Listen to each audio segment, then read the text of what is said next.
Poquita. En realidad, hermanos, estamos haciendo un estudio bíblico porque el tema es la nueva reforma. La idea es que otra vez la iglesia, hermanos, vuelva a las raíces bíblicas y que podamos aprender muchas cosas interesantes y tengamos argumentos para refutar a las sectas, hermanos. Y no solo a las sectas, sino que a las mismas iglesias evangélicas, medirlas por la palabra, a ver si estamos hablando buena doctrina o nos hemos perdido en la doctrina, ¿verdad? Así que de eso se trata. Autoexaminarnos también, a ver si estamos actuando bien o mal. Primera de Corintios 3, 10 al 16.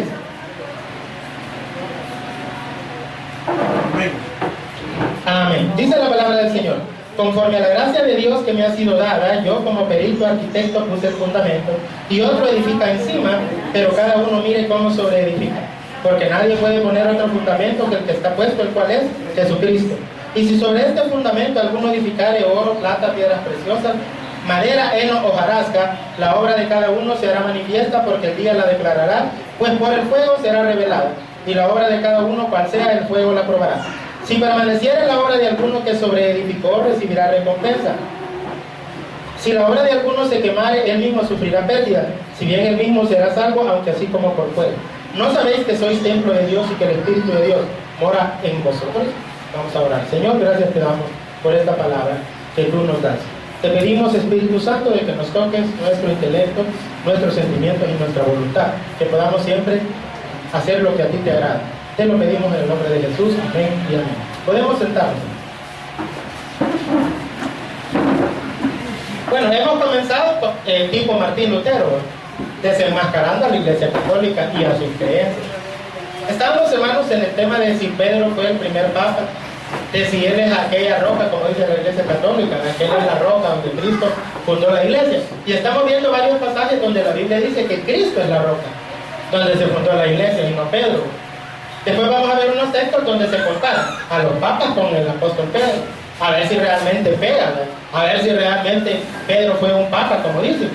Entonces, esto es de aprender. Así que si usted trae con qué apuntar, hermano, sería bueno para que apuntara los versículos. Y si no, ahí en el Facebook usted también puede, hermano, mire, meterse a la página de la iglesia, Tabernáculo Bautista, la Armadura de Dios, y ahí están todos los estudios bíblicos y predicaciones, para que ahí usted con todo, mire, con toda paciencia, puede estar apuntando. Usted lo para, le da play, lo para, le da play, y ahí está anotando, ¿verdad? Para que crezca en el conocimiento de la palabra. Un cristiano bien alimentado es un buen cristiano.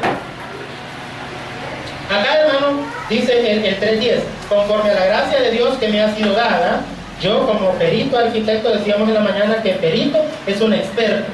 Y aquí dice experto arquitecto, el apóstol Pablo. ¿Por qué? Porque ahí dice, puse el fundamento. Hermano, el arquitecto es el que se encarga de buscar a dónde se va a hacer. Dicen, vamos a construir aquí. Él tiene que ver la tierra. No, dice aquí, esta es la arena, dice aquí sobre la arena, cualquier ventito se le va a caer el edificio. No, tiene que construir sobre la roca. Porque el mismo Jesús dijo, ¿verdad?, que si alguien construye la casa sobre la roca sólida, aunque vengan vientos y tempestades, su casa permanecerá firme. Y si uno construye sobre la arena, cualquier vientecito, plum, le bota la casa. Por eso es que a veces vemos algunos que no estamos bien firmes y la casa se nos cae, la levantamos, se nos vuelve a caer, porque no hemos puesto el fundamento bien sólido, que es Cristo Jesús. Pablo dice, yo puse el fundamento. ¿A dónde lo puso él? Aquí en la ciudad de Corinto. En otras palabras, es como decir, esta iglesia la fundé yo, ahí en Corinto. Pero luego dice, ahí mismo en el 10, y otro edifica encima. Porque después de que Pablo estuvo fundando esa iglesia, llegó Apolo. La Biblia dice que Apolos era un hombre poderoso en las Escrituras, imagínense. No de cualquier persona se dice en la Biblia que sea poderoso en las Escrituras. Para que la Biblia diga eso, hermano, es porque ese tipo manejaba el Antiguo Testamento, así, miren. Le digo el Antiguo porque en ese momento no estaba escrito el Nuevo todavía. Entonces, al decir poderoso en las Escrituras, quiere decir que Apolo, desde Génesis hasta Malaquías, era diestro en la palabra. Claro, ellos tenían los libros de la Biblia hebrea que estaban en otro orden, pero son los mismos que tenemos nosotros. Y por ahí se dice que eran 22, otros dicen que eran 24, pero era porque a veces se unían varios libros, ¿verdad? Por ejemplo, Jeremías se unía con Lamentaciones y lo mencionaban como un solo libro, porque Jeremías escribió Lamentaciones. Y así, hermanos, se dan casos donde varios libros se van uniendo y entonces van saliendo como menos, pero en realidad es la misma cantidad, ¿verdad? Y la Biblia hebrea comenzaba en Génesis y terminaba en Segunda de Crónicas. Pero no es que los libros que están en nuestra Biblia después de Segunda de Crónicas no estuvieran, sino que estaban antes, ¿me entiendes? Solo el orden era el que variaba. Pero ese hombre manejaba las escrituras, pero tenía unos errorcitos doctrinales, y vinieron Priscila y Aquila a un matrimonio y lo agarraron y le dijeron, mira, esto es lo único que tenés malo, le dijeron, esto y esto y esto. Cuando él entendió eso, hermano, mire, dice que fue de gran beneficio a la obra de Dios. Porque un cristiano bien educado en la palabra, bien enterado de lo que la Biblia significa, un cristiano que memoriza versículos, un cristiano que lee la Biblia todos los días, que trata de aprendérsela, que trata de meterla aquí y aquí, es un cristiano útil para el Evangelio. Mire, a veces uno no va a ganar alma porque si tienen miedo que los van a agarrar en curva, como decimos. Tienen miedo que les van a preguntar algo y no van a saber qué responder. O van a ganar alma y no hablan porque tienen ese temor. ¿Y qué tal si le sale un testigo de Jehová? ¿Qué le va a decir? Por eso, hermanos, es que nosotros tenemos que ser como Apolo, poderosos en las Escrituras. Entonces, ese fue el otro que edificó encima de lo que Pablo había hecho. Es como que un misionero llegó, fundó la iglesia y se fue, Pablo. Luego llega Apolo y sigue enseñándole a la iglesia, y la iglesia, entre más conoce, más edificada está. Es como ir levantando poco a poco un edificio. Pero mire lo que dice luego. Pero cada uno mire cómo sobreedifica. Ahí le está hablando ya a cada uno de nosotros. Esta iglesia, digamos, si fuera Corinto, ¿verdad? Hubimos unos que la fundamos y todavía se está fundando porque apenas vamos a cumplir 6 meses el 18 de febrero. Imagínate que ahorita tenemos 5 meses y medio y ya estamos pensando movernos de aquí porque ya no cabemos. Quiere decir que Dios nos ha llevado, nos ha ido ya. Si un día Dios me llevara en el rapto, ustedes se quedan. ¿Cómo no? Digamos que Dios me lleva, pues sí, en un rato adelantado. O sea que ya le pasó el carro y adiós mundo cruel. Entonces otro va a tener que venir, ¿verdad?, a seguir edificando en lo que ya uno dejó, ¿verdad? En lo que uno ya dejó el fundamento, digamos, ¿verdad? Otro tendría que venir a seguir la obra. Y si ese otro se va, pues viene otro, ¿verdad? Porque Dios nunca pierde una. El hombre no es indispensable, Dios sí. Pero ahí dice el versículo, cada uno, o sea, cada miembro de la iglesia tiene que ver cómo sobreedifica. ¿Sobreedifica el qué? Su propia vida. Ahí ya no podemos hacer nada. Nosotros podemos darle el fundamento, decirle venga a la iglesia y usted viene y se edifica. Pero ya si usted en su casa va a seguir leyendo la Biblia, va, en vez de estar viendo películas malas allá en el internet o en la tele, se pone a ver programas cristianos. En vez de estar oyendo a la Shakira en la casa, se pone a oír a música cristiana. Entonces ahí usted lo que está haciendo es sobreedificarse. Pero si usted mira esas cosas mundanas, en vez de sobreedificarse, está hundiéndose más. ¿Me entiende a qué me refiero? Cada uno de nosotros somos responsables para seguir sobreedificando nuestra vida. Pero el fundamento ya lo pusieron. El fundamento fue Jesucristo. Y miren lo que dice el 11. Porque nadie puede poner otro fundamento que el que está puesto, el cual es Pedro, el primer papa. No, ¿verdad que no es así? Dice Jesucristo. Él fue el fundamento. Él es la roca. Que cuando Jesucristo dijo, sobre esta roca edificaré mi iglesia. Aquí Pablo está diciendo, el fundamento es Cristo. Y nadie puede poner otro. La iglesia después, cuando se pervirtió, cuando se hizo romana, ahí fue que la iglesia puso ya otro fundamento, Pedro. Y pusieron un mal fundamento, ya lo vamos a ver. Porque Pedro era igual que nosotros, débil. De vez en cuando se apartaba. Pablo lo tenía que agarrar de las orejas y traerlo. Vení, Pedro. ¿Cómo es eso? Porque Pedro tenía tendencia a perderse. Tal vez en eso sí se parece a algunos papas. Que estuvieron, hermano, y que hicieron algunos desórdenes, que para qué se los voy a mencionar, ¿verdad? Me interesa más ver la vida, me interesa más ver la doctrina de ellos y no la vida privada. Solo déjenme darle un detalle. Hubo una época donde habían 3 papas. ¿Cómo la ven? Estaban reinando desde diferentes lugares y la iglesia no hallaba a quién seguir y a quién creer. Tenían uno de un lado, otro, porque ahí se movía todo por intereses económicos y políticos. Y mire, y se peleaban entre ellos. Y cada uno de los otros 2, cada uno de los 3, expulsaba a los otros dos. Decía, este está excomulgado, estos dos excomulgados, yo soy el verdadero. Y el otro decía, no, estos dos están excomulgados, yo soy el verdadero. Y ellos dicen, la Iglesia Católica, que ha habido una sucesión desde Pedro y que pueden trazar la línea cabalito. ¿Quién siguió a Pedro? ¿Quién fue después? Y cuando hubieron tres, ahí tienen que irse a Big Marima, ¿no? A este pongamos aquí en la lista para que digan que no, hermano, no, Dios les ha, mire, cada vez Dios les ha ido dando por la cara. La iglesia se hizo romana cuando el evangelio verdadero se mezcló con Roma. El emperador Constantino se enganchó a la iglesia y les dijo, miren, unámonos, imperio e iglesia. Hoy la religión oficial de todo el imperio romano será la religión cristiana. Y ahí fue que la iglesia se hizo católica. Católico significa universal. Nosotros somos católicos también, porque somos de la iglesia universal, estamos por todos lados. La iglesia que fundó Cristo, la verdadera iglesia. Pero no somos católicos romanos, ¿ya? Católico le pertenece a todo el mundo, pero ellos por eso le ponen católico romano, porque esa línea de la iglesia es la que se ha pervertido. Entonces, claro, el imperio romano permitió la adoración de imágenes y ídolos, porque era la costumbre de ellos, y así atraían a más paganos. No tenían necesidad de decirle a los paganos, dejen esos ídolos que ustedes tienen. Simplemente cambian de nombre, y este Dios ya no va a ser Júpiter, va a ser Pedro, y este otro ya no va a ser Mercurio, va a ser, qué sé yo, Pablo u otro, ¿me entiendes? O sea, eran las mismas imágenes, pero les cambiaron de nombre.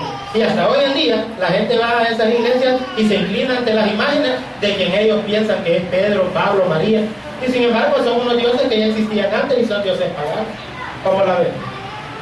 Entonces, hubo que salir de eso, y Dios usó varios hombres, ¿verdad? John Wycliffe, John Huss, Martín Lutero, Juan Calvino, Ulrico Silvio, George Fox,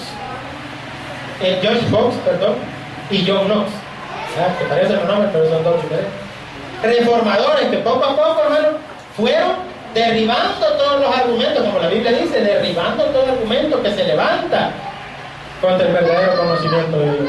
Dios poco a poco fue levantando a esos hombres quienes hicieron algo bien interesante. Tradujeron la Biblia en el idioma del pueblo, porque una de las reglas inviolables de la Iglesia Católica era que nadie tenía que oír la Biblia, o sea, nadie tenía que saber lo que decía la Biblia. ¿Por qué cree usted que un líder pudiera querer que la gente no supiera qué decía la Biblia? Porque iba a ser desenmascarado, por supuesto. Entonces ellos tenían la Biblia en latín, y todos los pueblos, Alemania, Francia, ¿cómo iban a leer la Biblia? Y los curas daban la Biblia de espalda, leían, y la gente no sabía lo que significaba lo que estaban hablando. Y ya salían de la iglesia y que ya con Dios adentro. No habían entendido nada. Entonces, Martín Lutero la tradujo al alemán, John Wycliffe al inglés, y otros más, ¿verdad? Que fueron traduciendo la Biblia. Erasmo de Rotterdam, que fue el primero que hizo el Nuevo Testamento griego. Y mire, hermano, cada vez la Biblia se iba distribuyendo a diferentes países, y cuando llegaba la Biblia en el idioma del pueblo, la gente se iba saliendo de la católica. ¿Por qué? ¿No les parece que debió ser al revés? Que al descubrir la Biblia, más gente se hubiera hecho católica. ¿Y por qué? Fue al contrario, que toda la gente dejaba la iglesia. Porque se dieron cuenta que la Biblia hablaba en contra de lo que ellos hacían. Y por eso es que se salían. Y nosotros, gracias a Dios, ya no estamos ahí. Pero hay algunas doctrinas que las iglesias evangélicas las hacen, igual que la católica, pero le ponen otros nombres. Hoy ya no es como antes, que la iglesia católica vendía el perdón de pecados en un papel para recaudar fondos, sino que hoy es a cambio del pañuelo bendecido del profeta, ¿verdad? O manda tu ofrenda y oramos por ti, ¿verdad? Y diferentes formas de manipulación para sacarle el visto a la gente. Entonces, hermanos, es como la misma doctrina disfrazada. Hoy es una iglesia católica evangélica, ¿me entiendes?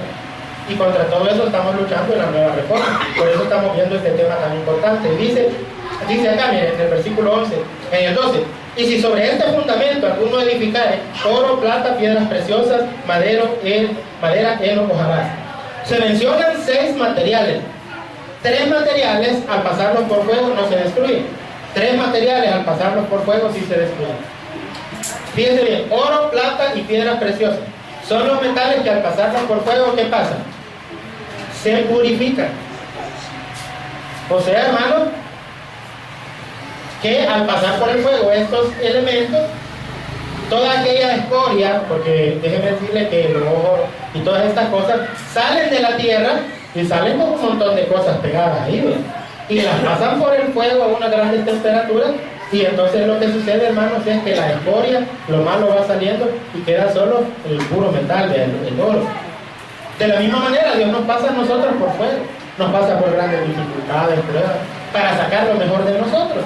Por lo tanto, no nos quejemos cuando suframos, no nos quejemos cuando pasemos las pruebas. Es que Dios quiere sacar lo mejor de nosotros. Dios quiere tener hijos que se porten bien, hijos buenos, eso quiere tener Dios. Y si es necesario pasarnos por el fuego, lo va a hacer. Pero acá, hermanos, lo que está diciendo es que el corazón de nosotros, esto quiero que le pongan mucha atención porque ese texto cuesta entenderlo. Los tres materiales que no se deshacen son tres diferentes tipos de corazón, de cómo uno hace las cosas para Dios. Está hablando ahí del servicio a Dios. Algunos le sirven a Dios de una forma más valiosa, oro. Otros de una forma menos valiosa, la plata. Y otros de una forma menos valiosa, las piedras preciosas. Y algunos otros tienen una mala actitud al momento de servir. Unos son madera, otros son heno y otros son hojarasca. ¿Cuál es la diferencia? Cuando usted le sirve a Dios, ya sea haciendo limpieza, atendiendo a los hermanos, sirviendo en cámara, ¿verdad?, a la Santa Cena, lo que uno haga, consejería, lo que uno haga, cuando uno lo hace con un corazón sincero, entregado, es de oro. Pero hay algunos que no llegan a ese nivel de oro, se ganan un premio de plata, un poquito menos. O sea, sí hacen las cosas de corazón, pero de vez en cuando reniegan. Que solo a mí, que solo yo. Otros que hacen las cosas y todavía no llegan ni a plata, ¿verdad? Piedras preciosas. Son tres valores diferentes. ¿Amén, hermano? Usted midas, autoanalícese cómo está haciendo las cosas para Dios. Oro, plata o piedras preciosas. Si es cualquiera de esas tres cosas, usted va a recibir recompensa en el cielo.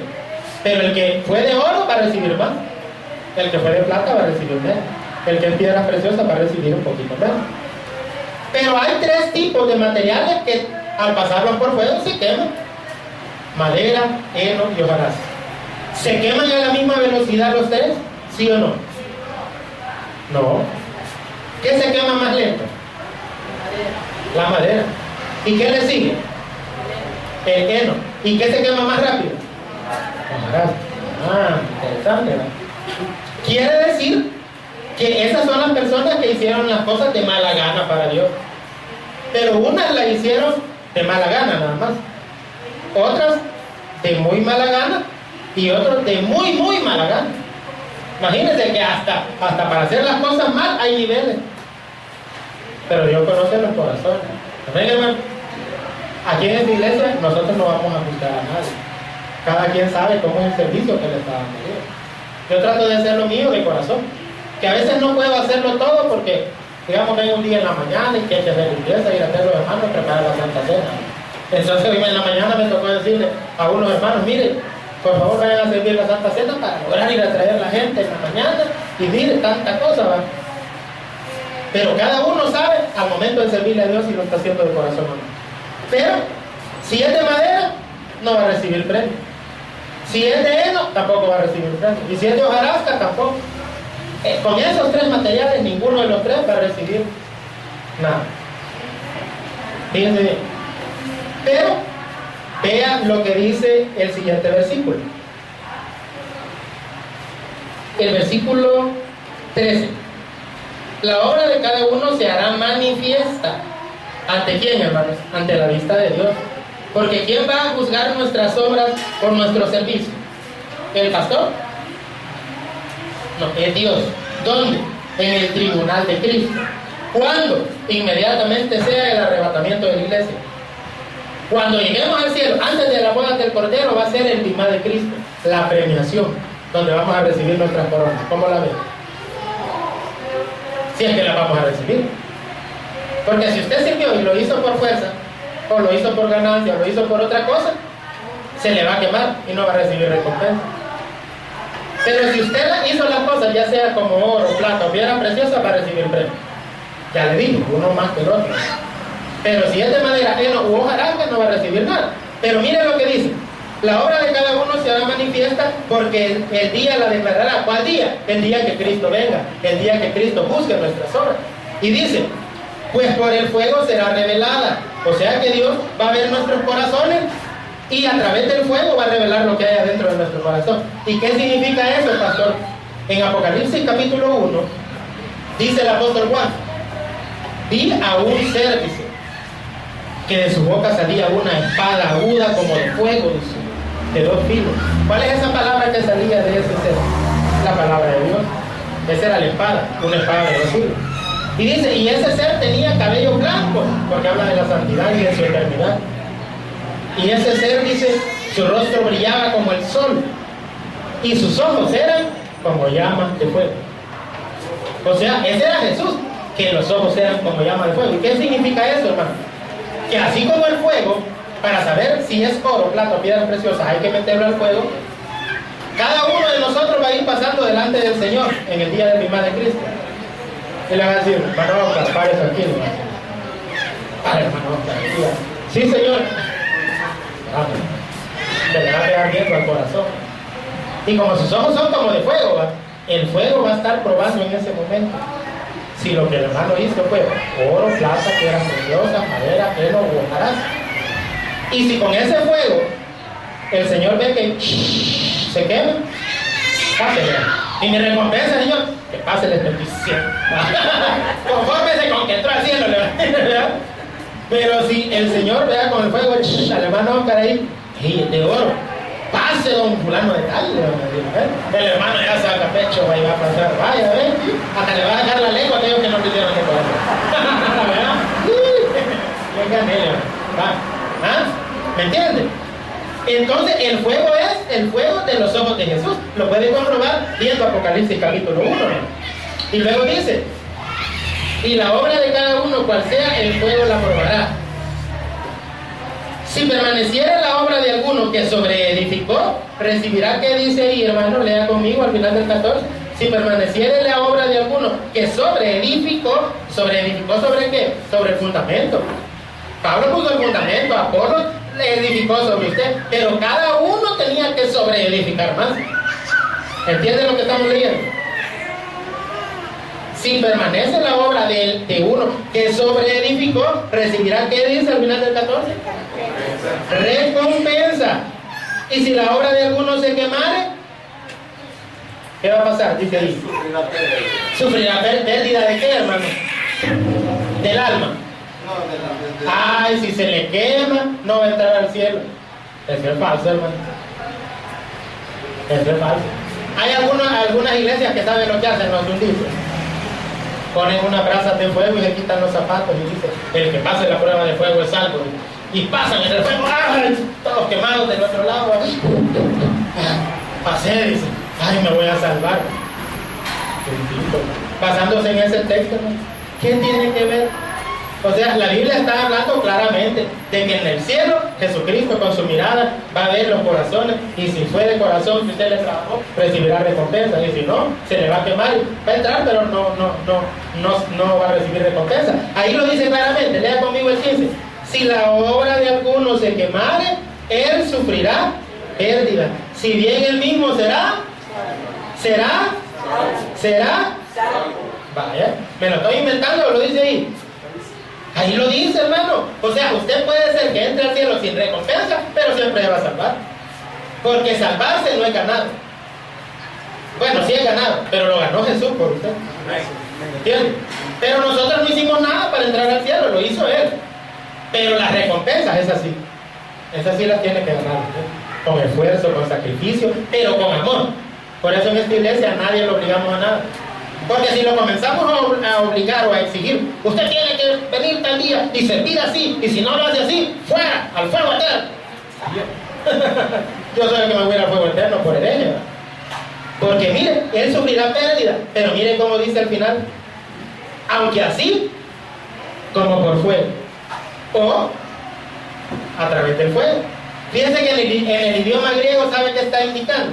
Está dando una figura como de un hombre que está en su casa, ¿no? y de pronto mira que hay fuego, fuego, fuego, ¿y qué hacemos? Se me quema la casa, y él agarra agua, y la echa, y le hace, y agarra arena, y la tira, y al final ve que el fuego va avanzando, y ay, se me quema, se me quema. No, dice, yo mejor me salgo, dice, se tira por la ventana y da vuelta y se para. Salido. Pasó a través del fuego y se salvó, amén. Pero ¿y las pérdidas? Y damos gracias a Dios, dice que no hay pérdidas humanas que lamentar, dice. Y el otro ya chillando, ¿y por qué está chillando? Porque él le quemó la casa. ¿Y dónde va a vivir? ¿Ah? Se le quemó la ropa, se le quemó todo. ¿Me entiende cómo es la cosa, hermano? Pero el fundamento que está, donde estamos trabajando, se llama Jesús. No se llama Pedro. Vea lo que dice Apocalipsis 21, del 12 al 14. Apocalipsis 21. Es el que está después del 20. Hermano Miguel, nos lo lee, por favor. Pero con voz de arcángel y trompeta de oro. 12 al 14. Sí, 21 del 12 al 14. Dice la palabra del Señor. Tenía un muro grande y alto con 12 puertas, y en las puertas 12 ángeles, y nombres inscritos, que son los de las 12 tribus de los hijos de Israel. Al oriente 3 puertas, al norte 3 puertas, al sur 3 puertas. Vale, hermano. Hasta ahí ahorita. Siéntate, ya le voy a decir que me lea el otro versículo. Quiero que noten una cosa, hermano. Pero pónganle, como dice aquel, pónganle, ¿cómo te dice? No. Algo así, pero con otra palabra.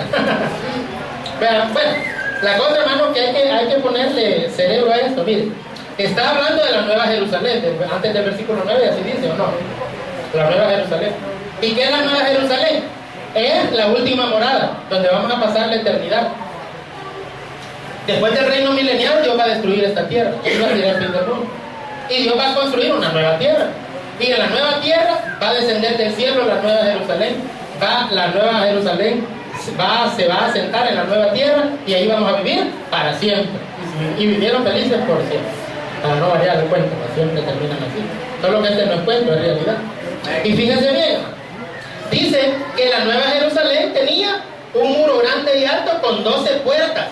¿Para qué son las puertas, hermano? Para entrar. Y dice después, y en las puertas 12 ángeles y nombres inscritos, que son los de las 12 tribus de los hijos de Israel. Hermano, ¿y qué representan las 12 puertas y las 12 tribus de Israel? Representan el pasado. ¿Y quiénes representan el futuro? Lea el versículo 14, hermano. Y el muro de la ciudad tenía 12 cimientos, y sobre ellos los 12 nombres de los 12 apóstoles del Cordero. ¿Qué más tenía la ciudad además de 12 puertas? 12 cimientos. Y ahí está hablando, hermano, como de 12 pilares, ¿ya? Columnas. Y fíjense bien, tenían los nombres de los 12 apóstoles. ¿Qué representan los 12 apóstoles? El Nuevo Testamento, el presente, o el futuro, digamos.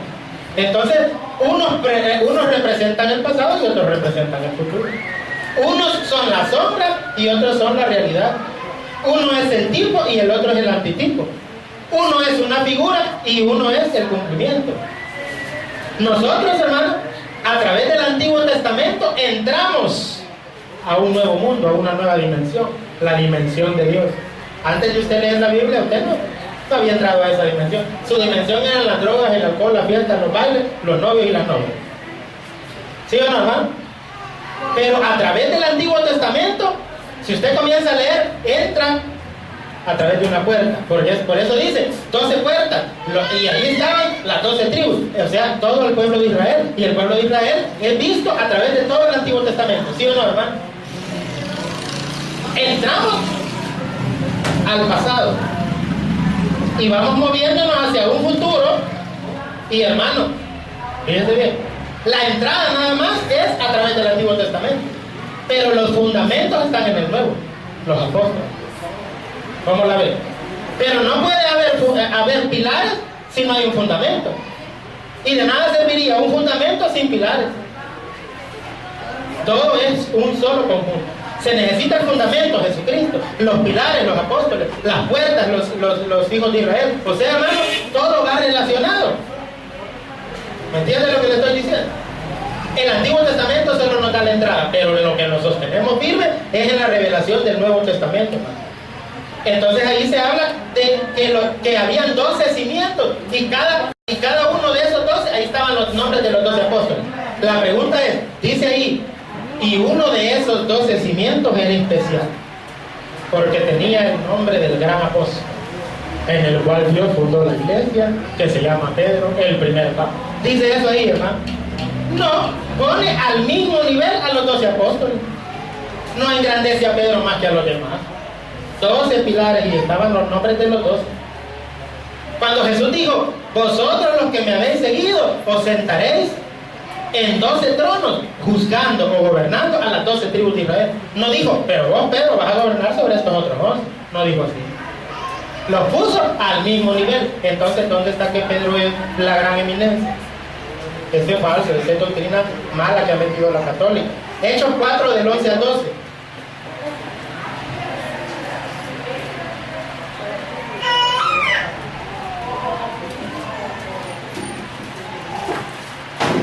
Hechos 4 del 11 al 12.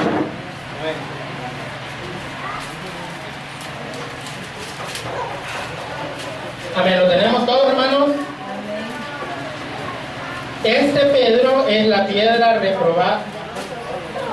No. ¿Cómo que? Este Jesús. No dice Pedro, hermano. Es que ya no puedo leer. Yo necesito que cuando me equivoque me corrijan, hermano. Pero yo necesito que vayan leyendo conmigo, ¿verdad? Si usted no lee, yo siempre lo engancho. Si usted no lee, no estamos en nada. Tiene que ir leyendo, hermano. Aproveche que está en una iglesia donde le dicen la verdad. Miren lo que dice, este Jesús es la piedra reprobada por vosotros, los edificadores. ¿Y quién está hablando ahí? Les pregunto, ¿quién creen ustedes que está hablando ahí, hermano? Vea el versículo 8, vea el versículo 8, mire que interesante lo que está diciendo ahí. Versículo 8.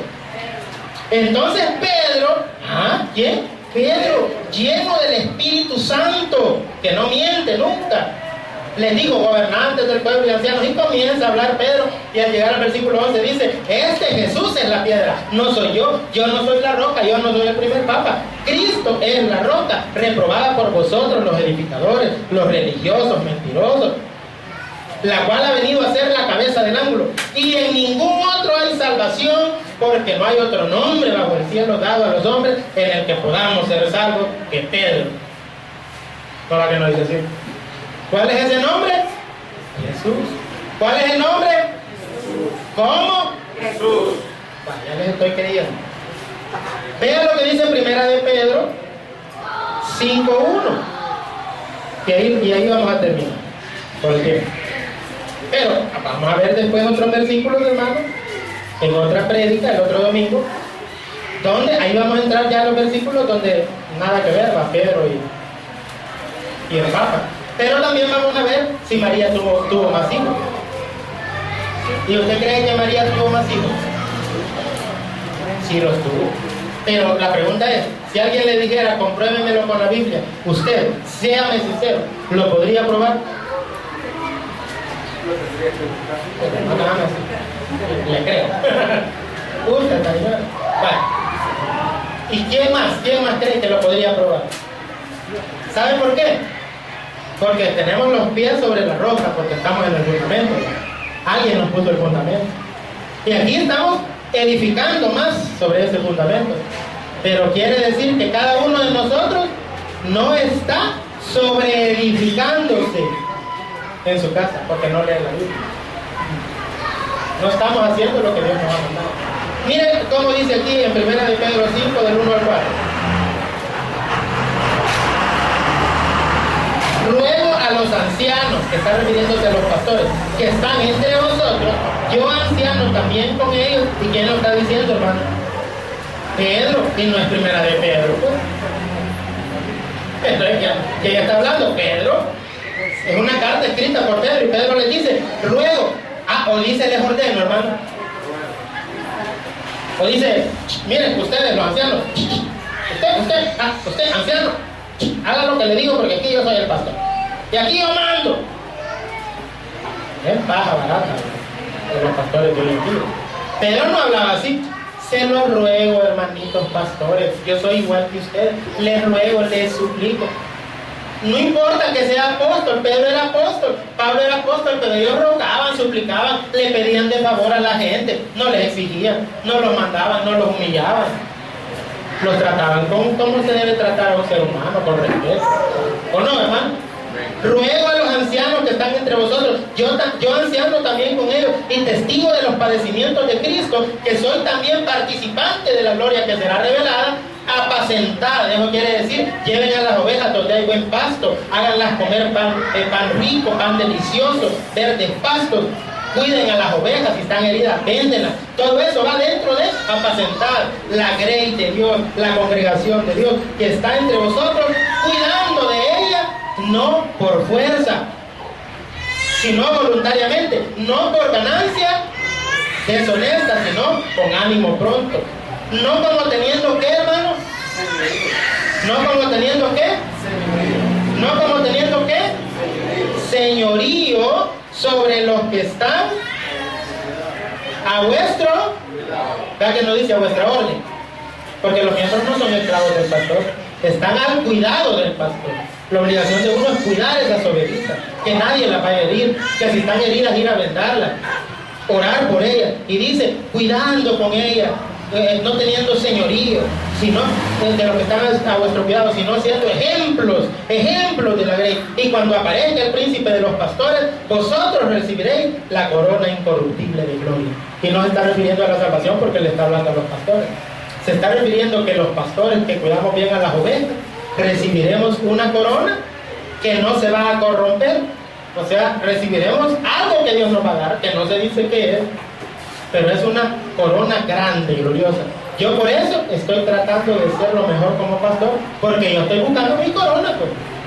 Ahora, usted como miembro, como oveja, está haciendo su parte lo mejor que puede.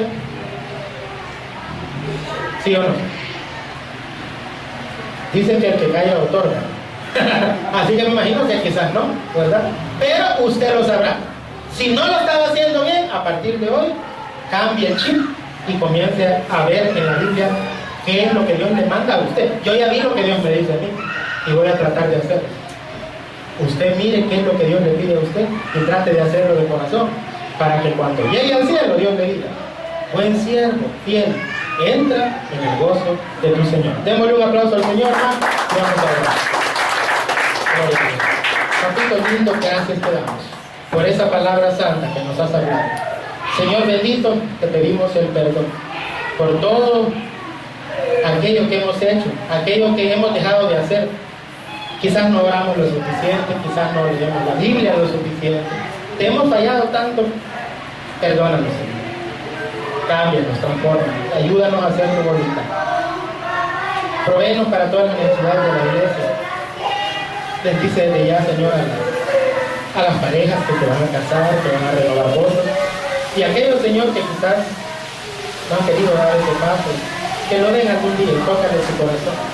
Nuevamente te pedimos por Samuel para que tú lo saques, le quiten ese velo que el diablo ha puesto en su mente para que no entienda la palabra. Tráelo, Señor, con fuerza de honor. También te pedimos de que sanes a Rolando Cristales de esa condición tan crítica en que está en el hospital, y bendigas a cada uno de los miembros de esta iglesia, que nos concienticemos cada día más de la labor que debemos hacer para ti. En el nombre poderoso de Jesús te lo pedimos todo. Amén y amén. Démosle otro fuerte aplauso.